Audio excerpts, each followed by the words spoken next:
ಆಕಾಶವಾಣಿ ಪ್ರದೇಶ ಸಮಾಚಾರ ಓದುತ್ತಿರುವವರು ಅಭಯ ದಾಮ್ಲೆ. ಮುಖ್ಯಾಂಶಗಳು: ಕೆಲವೇ ಕ್ಷಣಗಳಲ್ಲಿ ದ್ವಿತೀಯ ಪಿಯುಸಿ ಫಲಿತಾಂಶ ಪ್ರಕಟ, 7 ಲಕ್ಷ ವಿದ್ಯಾರ್ಥಿಗಳ ಭವಿಷ್ಯ ನಿರ್ಧಾರ. ವಿಧಾನಸಭಾ ಉಪಚುನಾವಣೆ ಮತದಾನ ಪ್ರಗತಿಯಲ್ಲಿ ಮಧ್ಯಾಹ್ನದ ವೇಳೆಗೆ ಬಾಗಲಕೋಟೆಯಲ್ಲಿ 43.75%, ದಾವಣಗೆರೆ ದಕ್ಷಿಣದಲ್ಲಿ 37.17% ಮತದಾನ. ಕೇಂದ್ರ ಸಚಿವರಾದ ಎಚ್.ಡಿ. ಕುಮಾರಸ್ವಾಮಿ, ವಿ. ಸೋಮಣ್ಣ ಅವರಿಂದ ರೈಲಿನಲ್ಲಿ ವಿಂಡೋ ಟ್ರೇಲಿಂಗ್ ಪರಿವೀಕ್ಷಣೆ. ಚಾರಣಕ್ಕೆ ಪ್ರಮಾಣಿತ ಮಾನದಂಡ ರೂಪಿಸುವಂತೆ ಅಧಿಕಾರಿಗಳಿಗೆ ಅರಣ್ಯ ಸಚಿವ ಈಶ್ವರ್ ಬಿ ಖಂಡ್ರೆ ಸೂಚನೆ. ಹಾಗೂ ಯೋಗೇಶ್ ಗೌಡ ಕೊಲೆ ಪ್ರಕರಣ, ಇದೇ 15ಕ್ಕೆ ತೀರ್ಪು ಪ್ರಕಟಿಸಲಿರುವ ಜನಪ್ರತಿನಿಧಿಗಳ ವಿಶೇಷ ನ್ಯಾಯಾಲಯ. ದ್ವಿತೀಯ ಪಿಯುಸಿ 1ರ ಫಲಿತಾಂಶ ಇನ್ನು ಕೆಲವೇ ಕ್ಷಣಗಳಲ್ಲಿ ಪ್ರಕಟವಾಗಲಿದೆ. ಇದೇ ಮೊದಲ ಬಾರಿಗೆ ಫಲಿತಾಂಶದ ಜೊತೆಗೆ ಅಂಕಪಟ್ಟಿಯೂ ಲಭ್ಯವಿದ್ದು ಡಿಜಿಲಾಕರ್ನಿಂದ ಡೌನ್ಲೋಡ್ ಮಾಡಿಕೊಳ್ಳಬಹುದು. ಈ ಬಾರಿ ಸುಮಾರು 7 ಲಕ್ಷ ವಿದ್ಯಾರ್ಥಿಗಳು ಪರೀಕ್ಷೆ ಬರೆದಿದ್ದಾರೆ. ಫಲಿತಾಂಶ KARResults.nic.in ನಲ್ಲಿ ಲಭ್ಯವಾಗಲಿದೆ.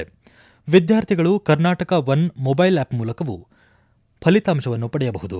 ವಿದ್ಯಾರ್ಥಿಗಳ ನೋಂದಾಯಿತ ಮೊಬೈಲ್ ಸಂಖ್ಯೆಗೆ ವಾಟ್ಸ್ಆಪ್ ಮೂಲಕವೂ ಫಲಿತಾಂಶ ರವಾನಿಸಲಾಗುವುದು ಎಂದು ಕರ್ನಾಟಕ ಶಾಲಾ ಪರೀಕ್ಷೆ ಮತ್ತು ಮೌಲ್ಯ ನಿರ್ಣಯ ಮಂಡಳಿ ಮಾಹಿತಿ ನೀಡಿದೆ. ಸಂಜೆ ಶಿಕ್ಷಣ ಸಚಿವ ಮಧು ಬಂಗಾರಪ್ಪ ಸುದ್ದಿಗೋಷ್ಠಿ ನಡೆಸಿ ಹೆಚ್ಚಿನ ಮಾಹಿತಿ ನೀಡಲಿದ್ದಾರೆ. ಬಾಗಲಕೋಟೆ ಮತ್ತು ದಾವಣಗೆರೆ ದಕ್ಷಿಣ ವಿಧಾನಸಭಾ ಕ್ಷೇತ್ರಗಳ ಉಪಚುನಾವಣೆಯ ಮತದಾನ ಪ್ರಗತಿಯಲ್ಲಿದ್ದು, ಚುನಾವಣಾ ಆಯೋಗದ ಪ್ರಾಥಮಿಕ ಮಾಹಿತಿ ಅನ್ವಯ ಮಧ್ಯಾಹ್ನ 1 ಗಂಟೆಯವರೆಗೆ ಬಾಗಲಕೋಟೆಯಲ್ಲಿ 43.75% ಮತ್ತು ದಾವಣಗೆರೆ ದಕ್ಷಿಣದಲ್ಲಿ 37.17% ಮತದಾನವಾಗಿದೆ. ಬಾಗಲಕೋಟೆಯಲ್ಲಿ ಮತದಾನ ಶಾಂತಿಯುತವಾಗಿ ನಡೆಯುತ್ತಿದ್ದು, ಈ ಬಗ್ಗೆ ನಮ್ಮ ಜಿಲ್ಲಾ ಪ್ರತಿನಿಧಿ ಪರಶುರಾಮ್ ಪೇಟ್ಕರ್ ಹೆಚ್ಚಿನ ಮಾಹಿತಿ ನೀಡಿದ್ದಾರೆ. ಬಾಗಲಕೋಟೆ ವಿಧಾನಸಭಾ ಉಪಚುನಾವಣೆಗೆ ಇಂದು ಬೆಳಗ್ಗೆಯಿಂದ ಮತದಾನ ಆರಂಭಗೊಂಡಿದೆ. ಮಧ್ಯಾಹ್ನ 1 ಗಂಟೆಯವರೆಗೆ 43.75% ಮತದಾನ ದಾಖಲಾಗಿದೆ. ನಗರ ಹಾಗೂ ಗ್ರಾಮೀಣ ಭಾಗಗಳಲ್ಲಿ ಮತದಾರರು ಉತ್ಸಾಹದಿಂದ ತಮ್ಮ ಮತ ಹಕ್ಕನ್ನು ಚಲಾಯಿಸುತ್ತಿದ್ದಾರೆ. ಕಾಂಗ್ರೆಸ್ ಅಭ್ಯರ್ಥಿ ಉಮೇಶ್ ಮೆಟ್ಟಿ ಅವರು ತಿಮ್ಮಾಪುರದ ಬೂತ್ ಸಂಖ್ಯೆ 39ರಲ್ಲಿ ಮತದಾನ ಮಾಡಿದರು. ಬಿಜೆಪಿ ಅಭ್ಯರ್ಥಿ ವೀರಣ್ಣ ಚರಂತಿಮಠ್ ದಂಪತಿ ಸಮೇತರಾಗಿ ಮತಗಟ್ಟೆ ಸಂಖ್ಯೆ 162ರಲ್ಲಿ ಮತ ಚಲಾಯಿಸಿದರು. ಯುವ ಮತದಾರರು ಶಾಂತಿಯುತವಾಗಿ ಮತದಾನ ಚಲಾಯಿಸುತ್ತಿದ್ದಾರೆ. ಶಾಂತಿಯುತ ಮತದಾನಕ್ಕಾಗಿ ಪೊಲೀಸ್ ಇಲಾಖೆ ಸೂಕ್ತ ಬಂದೋಬಸ್ತ್ ವ್ಯವಸ್ಥೆಯನ್ನು ಮಾಡಿದೆ. ಇನ್ನೊಂದೆಡೆ ದಾವಣಗೆರೆ ದಕ್ಷಿಣ ವಿಧಾನಸಭಾ ಕ್ಷೇತ್ರದಲ್ಲಿ ಬೆಳಿಗ್ಗೆ ನೀರಸವಾಗಿ ಆರಂಭಗೊಂಡ ಮತದಾನ ಬಿಸಿಲು ಹೆಚ್ಚಿದಂತೆ ಸ್ವಲ್ಪ ಚುರುಕು ಪಡೆಯಿತು. ನಗರ ಪ್ರದೇಶಕ್ಕಿಂತ ಗ್ರಾಮೀಣ ಪ್ರದೇಶದಲ್ಲಿ ಹಕ್ಕು ಚಲಾವಣೆಗೆ ಮತದಾರರು ಹೆಚ್ಚು ಉತ್ಸಾಹ ತೋರುತ್ತಿರುವುದು ಕಂಡುಬರುತ್ತಿದೆ. ಕ್ಷೇತ್ರದಲ್ಲಿ ಒಟ್ಟಾರೆ 284 ಮತಗಟ್ಟೆಗಳನ್ನು ಸ್ಥಾಪಿಸಲಾಗಿದ್ದು, ಈ ಪೈಕಿ 10 ವಿಶೇಷ ಮತಗಟ್ಟೆಗಳಾಗಿವೆ.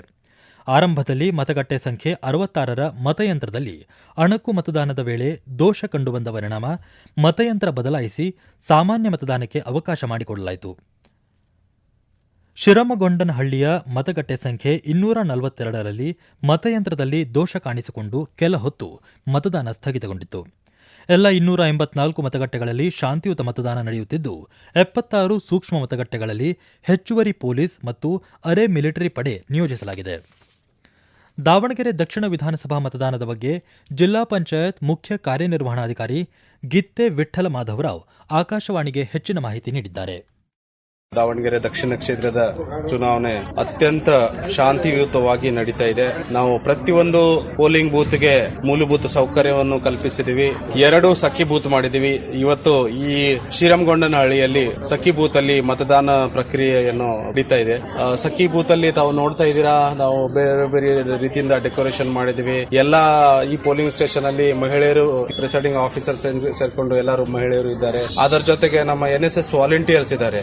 ವಿಶೇಷ ಏನಂದ್ರೆ ಪ್ರತಿಯೊಬ್ಬರು ಇವತ್ತು Young voters, first time voters vote ಹಾಕಿದ್ದಾರೆ. ಕೇಂದ್ರ ಬೃಹತ್ ಕೈಗಾರಿಕಾ ಮತ್ತು ಉಕ್ಕು ಸಚಿವ ಎಚ್.ಡಿ. ಕುಮಾರಸ್ವಾಮಿ ಹಾಗೂ ರೈಲ್ವೆ ಖಾತೆ ರಾಜ್ಯ ಸಚಿವ ವಿ. ಸೋಮಣ್ಣ ಜಂಟಿಯಾಗಿ ಇಂದು ಬೆಂಗಳೂರಿನ ಸಂಗೊಳ್ಳಿ ರಾಯಣ್ಣ ರೈಲು ನಿಲ್ದಾಣದಿಂದ ಮೈಸೂರಿನವರೆಗೆ ವಿಂಡೋ ಟ್ರೇಲಿಂಗ್ ಪರಿವೀಕ್ಷಣೆ ನಡೆಸಿದರು. ಒಡೆಯರ್ ಎಕ್ಸ್ಪ್ರೆಸ್ ರಾಮನಗರದಲ್ಲಿ ನಿಲುಗಡೆ ಬಗ್ಗೆ ರೈಲ್ವೆ ಮಂಡಳಿಯಿಂದ ಅನುಮತಿ ಸಿಕ್ಕಿದ ಬಳಿಕ ಸಚಿವರು ಈ ಪರಿಶೀಲನೆ ನಡೆಸಿದರು. ಮಾರ್ಗದುದ್ದಕ್ಕೂ ಕೆಳ ಮತ್ತು ಮೇಲ್ಸೇತುವೆಗಳ ನಿರ್ಮಾಣ ಹಾಗೂ ಅಭಿವೃದ್ಧಿ ಕಾಮಗಾರಿಗಳನ್ನು ಖುದ್ದು ವೀಕ್ಷಿಸಿ ಪರಿಶೀಲನೆ ನಡೆಸಿದರು. ಮಂಡ್ಯ ಮತ್ತು ರಾಮನಗರ ಹಾಗೂ ಮೈಸೂರು ಲೋಕಸಭಾ ಕ್ಷೇತ್ರಗಳ ಕುರಿತ ರೈಲ್ವೆ ಬಾಕಿ ಯೋಜನೆಗಳ ಬಗ್ಗೆಯೂ ರೈಲ್ವೆ ರಾಜ್ಯ ಸಚಿವರು ಮತ್ತು ಉನ್ನತ ಅಧಿಕಾರಿಗಳ ಜೊತೆ ಕುಮಾರಸ್ವಾಮಿ ಚರ್ಚಿಸಿದರು. ಮಂಡ್ಯ ಜಿಲ್ಲೆಯಲ್ಲಿ ಸುಮಾರು 15 ನಿಮಿಷ ರೈಲ್ವೆ ಅಧಿಕಾರಿಗಳು ಹಾಗೂ ಸಂಬಂಧಿಸಿದವರ ಜೊತೆ ಮಾತುಕತೆ ನಡೆಸಿದ ಉಭಯ ಸಚಿವರು ನಿಲ್ದಾಣದ ಸಮಸ್ಯೆ, ಪ್ರಮುಖ ರೈಲುಗಳ ಪೈಕಿ ಯಾವ ರೈಲುಗಳು ಜಿಲ್ಲೆಯ ಯಾವ ನಿಲ್ದಾಣದಲ್ಲಿ ನಿಲ್ಲಬೇಕಾದ ಅವಶ್ಯಕತೆ ಇದೆ ಎಂದು ಮಾಹಿತಿ ಪಡೆದುಕೊಂಡರು. ಸಚಿವರ ಜೊತೆ ದಕ್ಷಿಣ ನೈಋತ್ಯ ವಿಭಾಗೀಯ ರೈಲ್ವೆ ವ್ಯವಸ್ಥಾಪಕರು ಸೇರಿ ಹಿರಿಯ ರೈಲ್ವೆ ಅಧಿಕಾರಿಗಳು ಉಪಸ್ಥಿತರಿದ್ದರು. ಪ್ರದೇಶ ಸಮಾಚಾರ ಕೇಳುತ್ತಿದ್ದೀರಿ.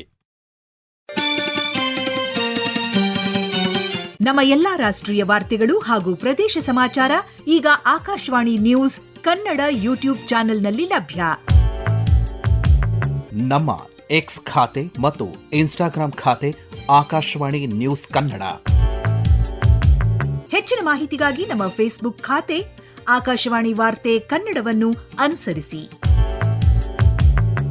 ಮಾಹಿತಿಯ ಹೂರಣ ವಾರದ ಕಾರ್ಯಕ್ರಮ ಪ್ರಚಲಿತ ವಿದ್ಯಮಾನ ಪ್ರತಿ ಬುಧವಾರ 9:15. ಚಿಕ್ಕಮಗಳೂರು ಜಿಲ್ಲೆಯ ಮುಳ್ಳಯ್ಯನಗಿರಿ ಪ್ರವಾಸಿ ತಾಣದ ಮಾಣಿಕ್ಯಧಾರ ಬಳಿ ಕೇರಳಂನ ಬಾಲಕಿ ಶ್ರೀನಂದ ನಾಪತ್ತೆಯಾಗಿ 2 ದಿನಗಳು ಕಳೆದಿವೆ.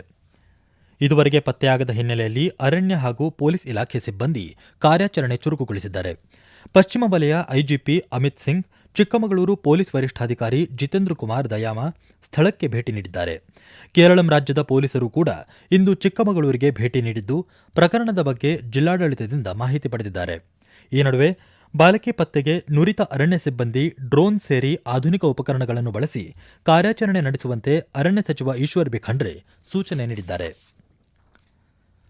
ರಾಜ್ಯದ ಗಿರಿ ಶ್ರೇಣಿಗಳಿಗೆ ಬರುವ ಚಾರಣಿಗರ ಸುರಕ್ಷತೆಯ ದೃಷ್ಟಿಯಿಂದ ದೇಶಕ್ಕೆ ಮಾದರಿಯಾಗುವಂತಹ ಪ್ರಮಾಣಿತ ಮಾನದಂಡ ಎಸ್ಒಪಿ ರೂಪಿಸುವಂತೆ ಅರಣ್ಯ ಸಚಿವ ಈಶ್ವರ್ ಬಿ ಖಂಡ್ರೆ ಅಧಿಕಾರಿಗಳಿಗೆ ಸೂಚನೆ ನೀಡಿದ್ದಾರೆ. ಕೊಡಗಿನ ತಡಿಯಾಂಡಮೋಳ್ ಚಾರಣದ ವೇಳೆ ಕೇರಳದ ಶರಣ್ಯ ಎಂಬ ಮಹಿಳೆ 3 ದಿನ ಕಾಡಿನಲ್ಲಿ ದಿನ ಕಳೆದ ಹಾಗೂ ಚಂದ್ರದ್ರೋಣ ಪರ್ವತದಲ್ಲಿ ಅಪ್ರಾಪ್ತ ವಯಸ್ಕ ಬಾಲಕಿ ನಾಪತ್ತೆಯಾಗಿರುವ ಹಿನ್ನೆಲೆಯಲ್ಲಿ ಈ ಸೂಚನೆ ನೀಡಿದ್ದಾರೆ. ಅರಣ್ಯ ಇಲಾಖೆ ಈಗಾಗಲೇ ಅಭಿವೃದ್ಧಿಪಡಿಸಿರುವ ಈ ಗಸ್ತು ಹುಲಿ ಸಂರಕ್ಷಿತ ಪ್ರದೇಶಗಳಲ್ಲಿ ಬಳಕೆ ಮಾಡುವ ಸ್ಟ್ರೈಪ್ಸ್ ನಂತಹ ಆಪ್ ರೀತಿಯಲ್ಲೇ ಚಾರಣ ಅವಧಿಯಲ್ಲಿ ತಾತ್ಕಾಲಿಕವಾಗಿ ಚಾರಣಿಗರ ಮೊಬೈಲ್ನಲ್ಲಿ ಈ ಆಪ್ ಅಳವಡಿಸಿದರೆ ಯಾರೇ ದಾರಿ ತಪ್ಪಿಸಿಕೊಂಡರೂ ಅವರ ಶೋಧ ಕಾರ್ಯ ಸುಲಭವಾಗಲಿದೆ. ಹೀಗಾಗಿ ಆಪ್ ಅಭಿವೃದ್ಧಿಗೆ ಕ್ರಮ ವಹಿಸುವಂತೆ ಮತ್ತು ಚಾರಣಿಗರಿಗೆ ಗುಂಪು ವಿಮೆ ಮಾಡಿಸುವಂತೆ ಅರಣ್ಯ ಸಚಿವರು ನಿರ್ದೇಶನ ನೀಡಿದ್ದಾರೆ. ಜೊತೆಗೆ ಚಾರಣಿಗರಿಗೆ ಮಾರ್ಗದರ್ಶನ ಮಾಡುವ ನೇಚರ್ ಗೈಡ್ಗಳಿಗೆ ಕಡ್ಡಾಯವಾಗಿ ವೈರ್ಲೆಸ್ ಸೆಟ್ ನೀಡುವಂತೆ ಮತ್ತು ಚಾರಣಿಗರನ್ನು ತಮ್ಮೊಂದಿಗೆ ಕರೆದುಕೊಂಡು ಹೋಗುವ ಗೈಡ್ಗಳಿಗೆ ಹೊಣೆಗಾರಿಕೆ ನಿಗದಿ ಮಾಡುವಂತೆಯೂ ಸೂಚಿಸಿದ್ದಾರೆ. ಧಾರವಾಡ ಜಿಲ್ಲಾ ಪಂಚಾಯತ್ ಸದಸ್ಯ ಯೋಗೇಶ್ ಗೌಡ ಕೊಲೆ ಪ್ರಕರಣದ ತೀರ್ಪನ್ನು ಬೆಂಗಳೂರಿನ ಜನಪ್ರತಿನಿಧಿಗಳ ವಿಶೇಷ ನ್ಯಾಯಾಲಯ ಇದೇ 15ಕ್ಕೆ ಪ್ರಕಟಿಸಲಿದೆ. ಧಾರವಾಡ ವಿಧಾನಸಭಾ ಕ್ಷೇತ್ರದ ಕಾಂಗ್ರೆಸ್ ಶಾಸಕ ವಿನಯ್ ಕುಲಕರ್ಣಿ ಆರೋಪಿಯಾಗಿರುವ ಈ ಪ್ರಕರಣದ ವಿಚಾರಣೆಯನ್ನು ನ್ಯಾಯಾಧೀಶರಾದ ಸಂತೋಷ್ ಗಜಾನನ್ ಭಟ್ ಮುಕ್ತಾಯಗೊಳಿಸಿ ಇಂದಿಗೆ ತೀರ್ಪು ಕಾಯ್ದಿರಿಸಿದ್ದರು. ಪ್ರಕರಣಕ್ಕೆ ಸಂಬಂಧಿಸಿದಂತೆ ಈಗಾಗಲೇ ಎರಡೂ ಕಡೆಯ ವಕೀಲರು ಸಾವಿರಾರು ಪುಟಗಳ ಸುಪ್ರೀಂ ಕೋರ್ಟ್ ತೀರ್ಪುಗಳನ್ನು ಸಲ್ಲಿಸಿದ್ದಾರೆ. ಇಂದು ಪ್ರಕರಣದ 15ನೇ ಆರೋಪಿಯಾಗಿರುವ ವಿನಯ್ ಕುಲಕರ್ಣಿ ಸೇರಿದಂತೆ ಎಲ್ಲಾ 21 ಆರೋಪಿಗಳು ನ್ಯಾಯಾಲಯಕ್ಕೆ ಹಾಜರಾಗಿದ್ದರು. ಈ ನಡುವೆ ನ್ಯಾಯಾಧೀಶರು ತೀರ್ಪನ್ನು ಇದೇ 15ಕ್ಕೆ ಮುಂದೂಡಿ ಆದೇಶ ನೀಡಿದ್ದಾರೆ. ಪ್ರಸಕ್ತ ಮುಂಗಾರು ಹಂಗಾಮಿನಲ್ಲಿ ರೈತರಿಗೆ ರಸಗೊಬ್ಬರದ ಪೂರೈಕೆ ಹಾಗೂ ವಿತರಣೆಯಲ್ಲಿ ಯಾವುದೇ ರೀತಿಯ ವ್ಯತ್ಯಯವಾಗದಂತೆ ಸಮರ್ಪಕವಾಗಿರುವಂತೆ ಅಗತ್ಯ ಮುನ್ನೆಚ್ಚರಿಕೆ ಕ್ರಮಗಳನ್ನು ಕೈಗೊಳ್ಳುವಂತೆ ಕೃಷಿ ಇಲಾಖೆ ಅಧಿಕಾರಿಗಳಿಗೆ ಉತ್ತರ ಕನ್ನಡ ಜಿಲ್ಲಾಧಿಕಾರಿ ಕೆ ಲಕ್ಷ್ಮೀಪ್ರಿಯ ಕಟ್ಟುನಿಟ್ಟಿನ ಸೂಚನೆ ನೀಡಿದ್ದಾರೆ. ಜಿಲ್ಲೆಯಲ್ಲಿ ಪ್ರಸಕ್ತ ಮುಂಗಾರು ಹಂಗಾಮಿಗೆ ವಿವಿಧ ಗ್ರೇಡ್ಗಳ ಒಟ್ಟು 36,560 ಟನ್ ರಸಗೊಬ್ಬರದ ಅವಶ್ಯಕತೆ ಇದೆ. ಪ್ರತಿ ತಿಂಗಳು ಬೇಡಿಕೆಗೆ ಅಗತ್ಯವಿರುವಷ್ಟು ರಸಗೊಬ್ಬರ ರೈತರಿಗೆ ದೊರೆಯುವ ನಿಟ್ಟಿನಲ್ಲಿ ಅಗತ್ಯ ದಾಸ್ತಾನು ಮಾಡಿಕೊಳ್ಳುವಂತೆ ಸೂಚಿಸಿದ್ದಾರೆ. ಬೆಂಗಳೂರಿನ ಹೊಸೂರು ರಸ್ತೆಯಲ್ಲಿರುವ ವಾಹನ ದಟ್ಟಣೆ ನಿವಾರಿಸುವ ನಿಟ್ಟಿನಲ್ಲಿ ಬಿ ಸ್ಮೈಲ್ ಮೂಲಕ ಹೊಸೂರು ರಸ್ತೆಯಿಂದ ಕಾಳೇನ ಅಗ್ರಹಾರದವರೆಗಿನ ಬನ್ನೇರುಘಟ್ಟ ಮುಖ್ಯ ರಸ್ತೆಯನ್ನು ಸಮಗ್ರವಾಗಿ ಅಭಿವೃದ್ಧಿಪಡಿಸಲಾಗುವುದು ಎಂದು ಬೆಂಗಳೂರು ದಕ್ಷಿಣ ನಗರ ಪಾಲಿಕೆ ಆಯುಕ್ತ ಕೆಎನ್ ರಮೇಶ್ ತಿಳಿಸಿದ್ದಾರೆ. ಕೊನೆಯಲ್ಲಿ ಮತ್ತೊಮ್ಮೆ ಮುಖ್ಯಾಂಶಗಳು. ಕೆಲವೇ ಕ್ಷಣಗಳಲ್ಲಿ ದ್ವಿತೀಯ ಪಿಯುಸಿ ಫಲಿತಾಂಶ ಪ್ರಕಟ, 7 ಲಕ್ಷ ವಿದ್ಯಾರ್ಥಿಗಳ ಭವಿಷ್ಯ ನಿರ್ಧಾರ. ವಿಧಾನಸಭಾ ಉಪಚುನಾವಣೆ ಮತದಾನ ಪ್ರಗತಿಯಲ್ಲಿ ಮಧ್ಯಾಹ್ನದ ವೇಳೆಗೆ ಬಾಗಲಕೋಟೆಯಲ್ಲಿ 43.75%, ದಾವಣಗೆರೆ ದಕ್ಷಿಣದಲ್ಲಿ 37.17% ಮತದಾನ. ಕೇಂದ್ರ ಸಚಿವರಾದ ಎಚ್.ಡಿ. ಕುಮಾರಸ್ವಾಮಿ, ವಿ. ಸೋಮಣ್ಣ ಅವರಿಂದ ರೈಲಿನಲ್ಲಿ ವಿಂಡೋ ಟ್ರೇಲಿಂಗ್ ಪರಿವೀಕ್ಷಣೆ. ಚಾರಣಕ್ಕೆ ಪ್ರಮಾಣಿತ ಮಾನದಂಡ ರೂಪಿಸುವಂತೆ ಅಧಿಕಾರಿಗಳಿಗೆ ಅರಣ್ಯ ಸಚಿವ ಈಶ್ವರ್ ಬಿ ಖಂಡ್ರೆ ಸೂಚನೆ. ಹಾಗೂ ಯೋಗೇಶ್ ಗೌಡ ಕೊಲೆ ಪ್ರಕರಣ ಇದೇ 15ಕ್ಕೆ ತೀರ್ಪು ಪ್ರಕಟಿಸಲಿರುವ ಜನಪ್ರತಿನಿಧಿಗಳ ವಿಶೇಷ ನ್ಯಾಯಾಲಯ. ಇಲ್ಲಿಗೆ ಪ್ರದೇಶ ಸಮಾಚಾರ ಮುಗಿಯಿತು. ನಮ್ಮ ಮುಂದಿನ ವಾರ್ತಾ ಪ್ರಸಾರ 6:40ಕ್ಕೆ.